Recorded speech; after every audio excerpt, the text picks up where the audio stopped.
SEC win totals from our friends over at FanDuel. We'll do a crossover edition with our buddy Zac Blackerby, host of Locked On Auburn. Locked On SEC starts right now. Our Locked On SEC, your daily podcast on the Southeastern Conference. Part of the Locked On Podcast Network, your team every day.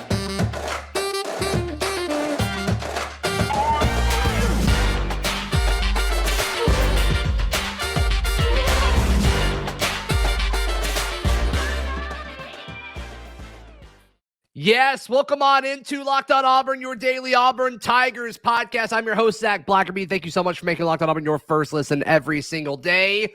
Little crossover actions. We are joined by Chris Gordy, host of Locked On SEC. And Chris Gordy, our friends at FanDuel, America's #1 sportsbook. They have rolled out win totals for all college football teams, but we're going to look at the win totals they have for all of the teams in the SEC. And Gordy, I may be biased here, and that's why you're here. You can call me out. They have Auburn at 6.5 wins in 2023, and I think that is an easy over. Your thought?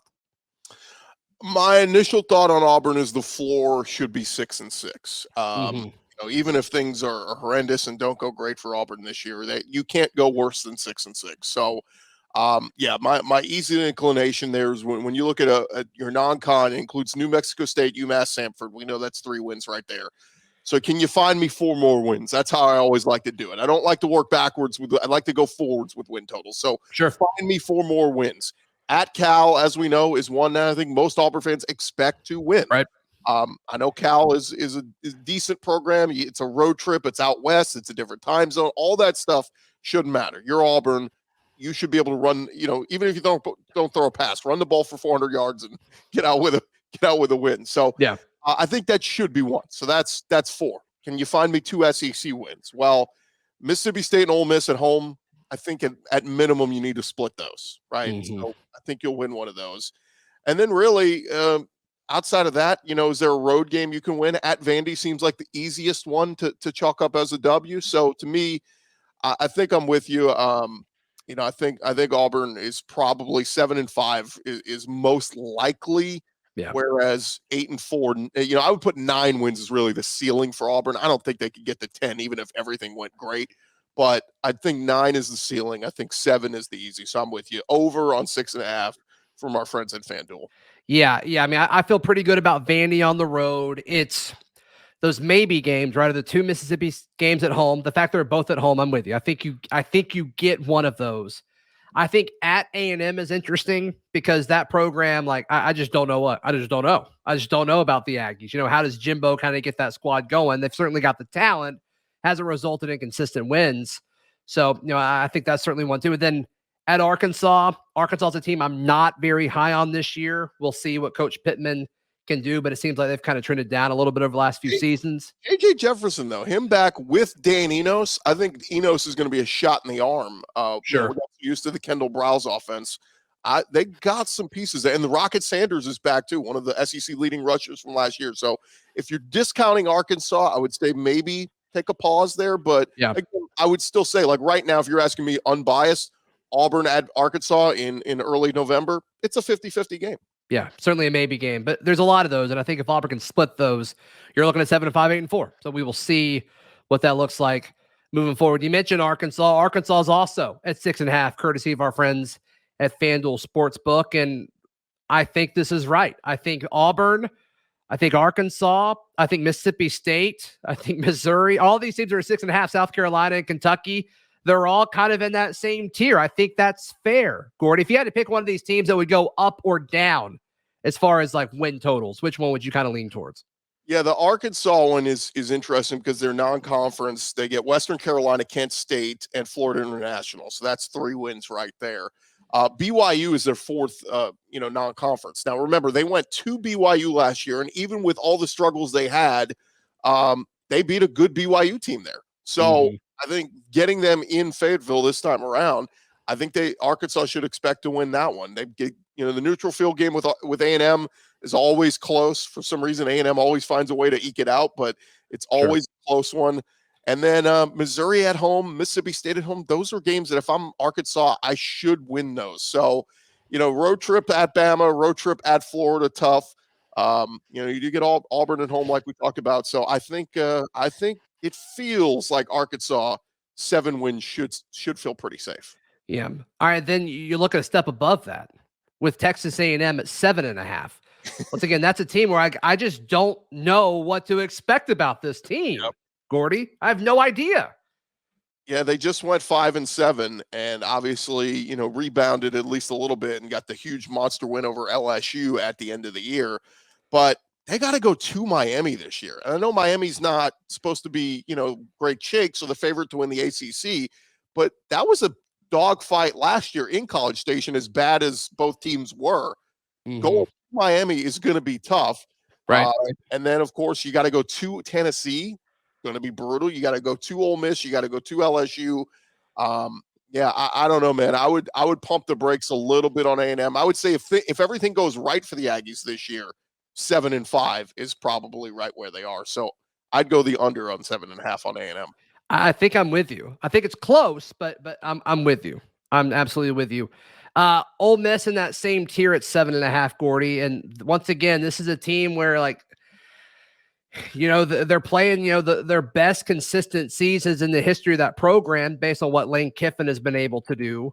But that's another one where I'm like, this whole thing that he's doing in regards to rebuilding due to the transfer portal every time, I'm not positive that the talent is there for them to be listed at 7.5. Is this a sure thing to be an 8-4 team? What are your thoughts on that? When you go to Alabama, I think at Auburn is a little interesting. You go to Georgia, that's just not a good situation if you're Ole Miss. That's the two biggies. Is this time around for Ole Miss, they have to go to Bama, to Georgia. Don't discount week 2 at Tulane. Tulane is a team that just won the AAC, just beat USC in the Heisman Trophy winner Caleb Williams in the bowl game. Mm-hmm. Granted, it was the Cotton Bowl, and their fan base was fired up for that. But you don't think they're going to be fired up for Ole Miss coming to New Orleans week 2? Michael Pratt, by the way, their stud quarterback, is back. So that's a danger spot to me. If I was doing Ole Miss, the safe bet to me is that they go under this year. That I think 7 wins.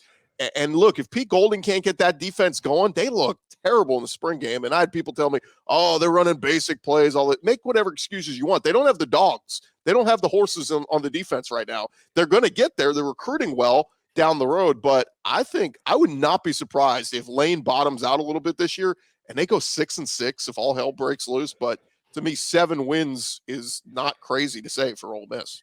Well, and, Ole Miss, as far as talent acquisition goes, everybody's talking about how good their transfer portal class is.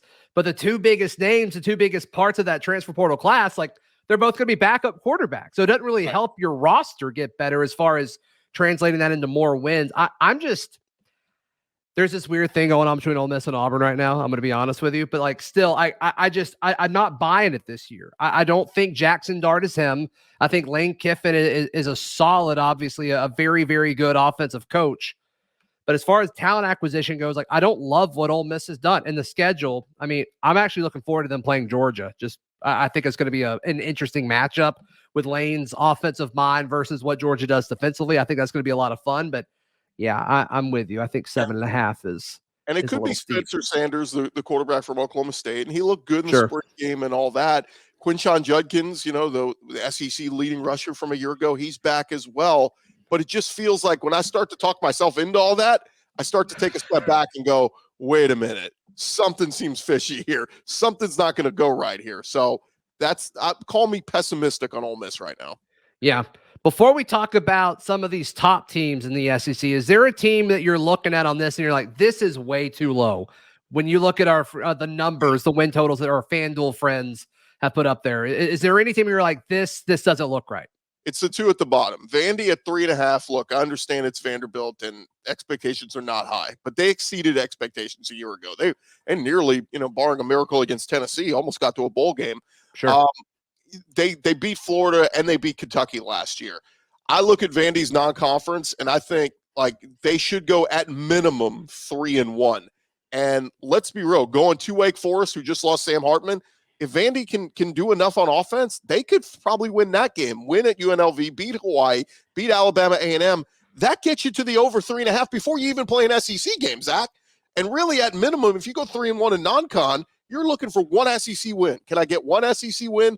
And I'm looking at versus Missouri on September 30th. That's the one, if I'm Vandy, that I can win. So I like the Vandy over, and I like the Florida over. Okay. 5.5 wins for Florida. Look, if you're telling me right now that Billy Napier in year 2 at Florida cannot win 6 games, then go ahead and fire him right now. He shouldn't be coaching in the SEC. Like, I understand year 1 was a transition. It didn't go great. They went 6-6. The defense was god-awful. Anthony Richardson was good, but look, you're going to take a step back offensively because you're going to go to Graham Mertz. He's not Anthony Richardson, but I think he can be okay. But I think that defense at Florida is going to be light years better. Austin Armstrong, I thought, was a huge hire. We saw in the spring game, the defense started to look better. I think Florida, like, if Florida's number is really 5.5 wins, dude, again, just go ahead and fire Billy Napier right now. If you think he can't, at worst, get to 6-6, this is Florida, a program of excellence. Like, you win national titles at Florida. I understand it's going to take some time for Napier to get to where, to that standard. But, dude, a bad year at Florida is 7-5, not 5 wins. Come on. Yeah, and Florida people can only wave the whole, the Dan Mullen left this roster in shambles thing for so long with the current state of college football with the portal. Like, okay, Coach Napier, like, this is it. Like, this is when you kind of need to start putting it all together.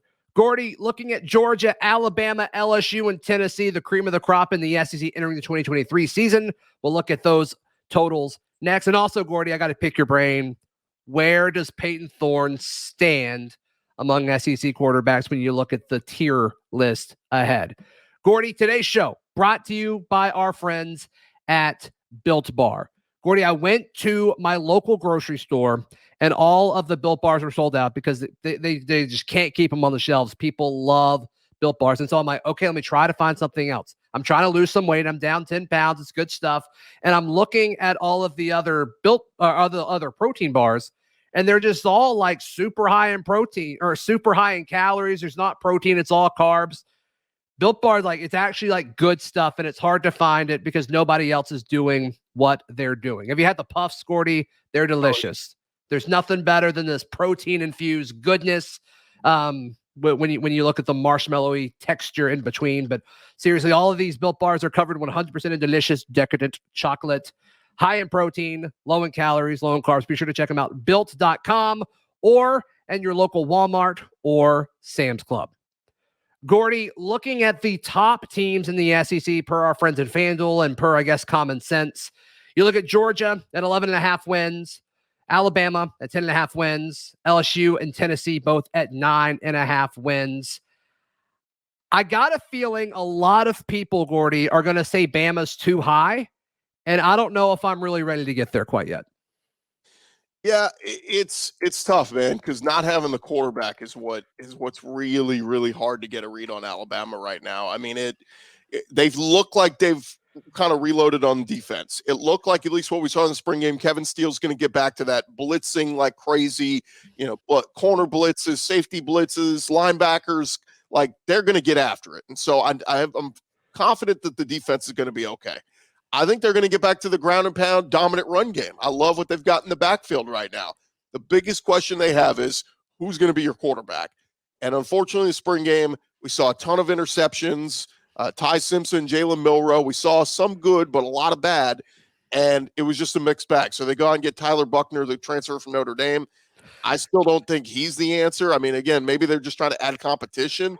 But that's the hardest part for me, Zach. When I look at Alabama, you're getting punched in the mouth in week 2 with Texas and Quinn Ewers coming to town. Keep in mind, before Quinn Ewers got hurt in that Bama game last year, he was throwing it all over Bama. So The Texas game in week 2 scares the hell out of me if I'm Bama.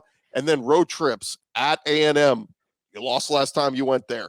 At Auburn again, Iron Bowl, you throw the records out. Even during Auburn's awfulness the last couple of years, that game has had moments. Auburn with the first year of a coaching tenure usually goes pretty well for them. Yeah, and then that Tennessee game is, I know you get them in Tuscaloosa this year, but they're obviously good. LSU is going to be a danger spot. So I just look at it, Zach, and I go, it would not surprise me. It's very un-Saban-like, but it would not shock me to say that Bama were to win or lose 2 games again this year, albeit close, right? I mean, last year they lose on a last-second field goal at Tennessee, and they lose on a 2-point conversion in overtime at LSU. but a loss is a loss. And so, again, safe money. I think a lot of the bettors are going to go, oh, it's Saban. He had 2 losses. He always bounces back. That's true. But he's always had a dynamic stud quarterback, and he doesn't have that right now. Georgia at 11.5 wins is probably the most confident I've ever been going over an 11.5 win situation. It's stupid. I mean, their schedule, I get what it is. I get what it is. They had Oklahoma originally scheduled, and they had to drop them because of, the SEC comes in and goes, oh, you and Tennessee, get Oklahoma off your schedule. You're playing each other, which is weird because they didn't do that with Bama and Texas. Like, Bama's still going to play Texas this year. But, it's just kind of interesting. But you go look at that schedule. Georgia's going undefeated. I mean, I put a future Heisman bet on Carson Beck. He was plus 3,000. If you can get that value on Carson Beck right now, because think of it this way. Georgia's going to go undefeated. They go running back by committee, so no running back's going to stand out from the other.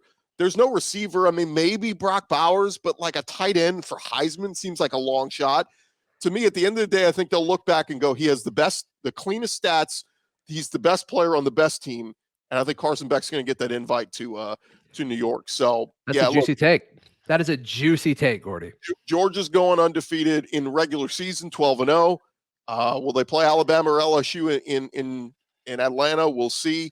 But yeah, I would say the 11.5, the over on Georgia seems pretty safe. All right, looking at the number 2 teams in both divisions, you got LSU and Tennessee at 9.5 wins. I was talking with a buddy earlier this week. Like, I feel really good about Tennessee. LSU to me is like, for some reason, I'm not confident about it. But there's no reason to think that they should be taking a step back from a year ago. Right. See, I'm the opposite of you. I think it's LSU is more likely to go 10-2 than Tennessee is. Okay. And it's just because I like Joe Milton. He's not Hendon Hooker. I like their receivers, Brew McCoy, Ramel Keaton. I like these guys. They're not Jalen Hyatt and Cedric Tillman. So I just feel like, and Tennessee's going to run the football. Don't discount that. But like, when you look at Tennessee, they got to go to Bama. They got to go to Kentucky. They get Georgia at home. They got to go to Florida, which is never easy. So sure. I just see there's more pitfalls to me for Tennessee. For LSU, look, they get Florida State week 1, but man, LSU finally, like, they played like crap for a half, finally woke up in the second half, and then missed the extra point as time expires. If they make that go to overtime, I feel like LSU was going to win that game. Like, they proved that day. It felt like they were the better team in Florida State. They just shot themselves in the foot a ton.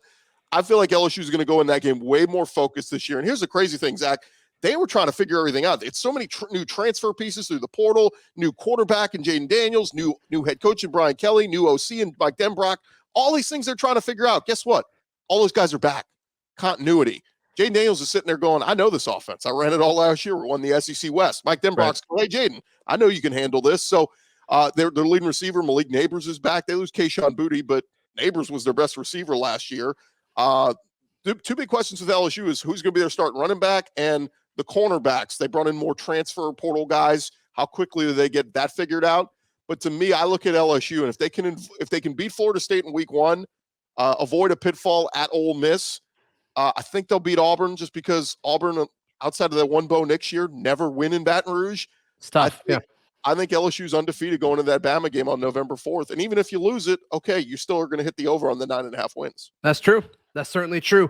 All right, Gordy, I want to get your thoughts. The newest SEC quarterback, Payton Thorne, coming to Auburn by way of Michigan State. Where does he stand among the rest of the conference? That next, right here on Locked On Auburn and Locked On SEC. Gordy, of course, Auburn fans, they want Payton Thorne to come in and be just, an all SEC type guy. I'm not expecting that. But I do think with the current state of, Hugh Freeze's scheme and what he's done to the roster as far as flipping, and I think as much as you possibly can in a 6-month period, I think all Auburn needs is an above average quarterback, and they're going to be over on the win total that we talked about earlier in the show. Yeah, it's tough, right? Because I could say all this, Zach. I say Auburn is in a better spot roster-wise right now than they were two weeks ago. Sure. I could say I love everything that Hugh Freeze has done this offseason. I feel like he's instilled confidence. He did a great job with recruiting, with the transfer portal, all this.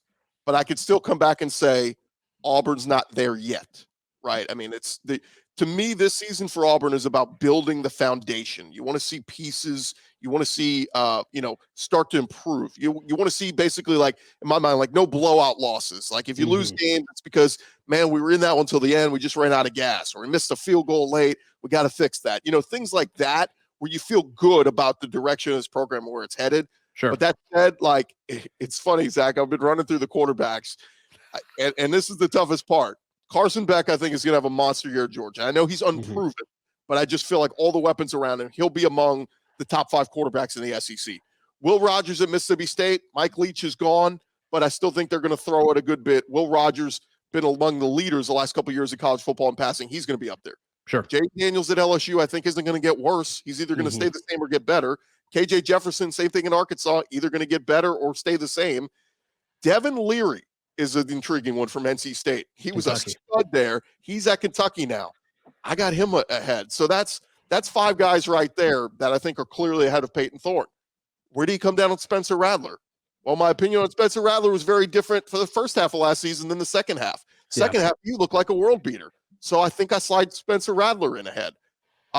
Jackson Dart, if he's the guy at Ole Miss, again, a guy who looked like a stud the first 6-7 weeks of the season, not so much in the backstretch of the season. Is he a comp to Payton Thorne, or is he better than Payton Thorne? I'd probably put him in the same kind of category. Yeah. Joe Milton, like limited sample size on Milton, but man, didn't he look good beating Clemson in the Orange Bowl? So that's where I would kind of like at highest for Payton Thorne. I would say maybe he's 7th or 8th in the SEC. Yeah. And we're not even taking into consideration whoever Alabama's guy is going to be. Good point.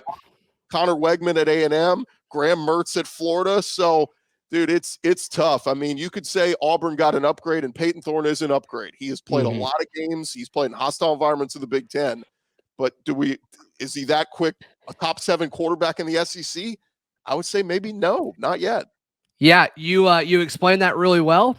And now all of a sudden I'm like, I think that's interesting, because until he does it, I don't know if there's an argument that you can make where that is the case. I guess if you looked at his 2021 numbers at Michigan State, he'd have one of the best, most decorated seasons that an Auburn quarterback has had from a stat standpoint, but that doesn't make him like a better SEC quarterback. Can he do that again? And, he didn't do it a year ago for various reasons. So, and it also doesn't help him that, like, there's a lot of questions about Auburn's wide receiver room. I think the running game is going to be really solid. I think the offensive line is significantly better than it was 6 months ago when the season ended last year.